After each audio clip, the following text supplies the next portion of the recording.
My name is Mike Johnston. I'm the president of the local RSL. The park, as you see today, was built not long after the Second World War. Prior to that, the items you see in this park were located on the medium strip in the centre of town. The light pole at the entrance of this park is there to remember all the young men who were involved in the Boer War. The light pole also is to commemorate the coronation of King George VII in 1902.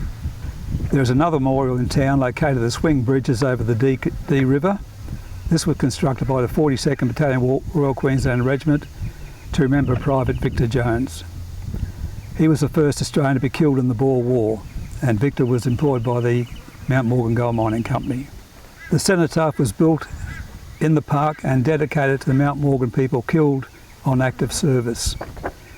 That involves 81 dead in the First World War and 114 dead in the Second World War. The two field guns on display either side of the cenotaph are both from the First World War. The smaller of the two is a fort gun, which was in operation, is mounted as you see it is there. It was made by the German engineering company Krupp in 1850. It can be fitted with wheels to enable it to be moved from position to position.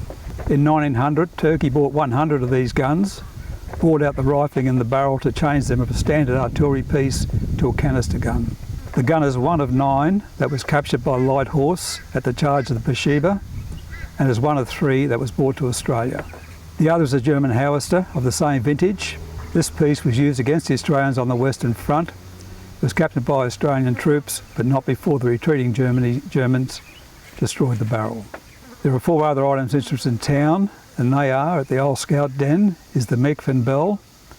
The bell itself was cast from pennies and half pennies collected by then school children of the town to commemorate the young men who gave their lives in the Boer War.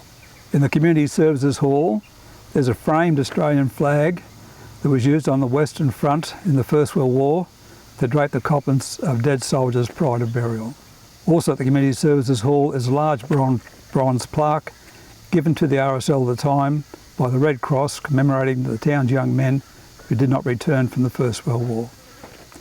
Located at the main office of the mine site is a outstanding memorial dedicated to all the employees of Mount Morgan Gold Mining who joined the army and served in wars.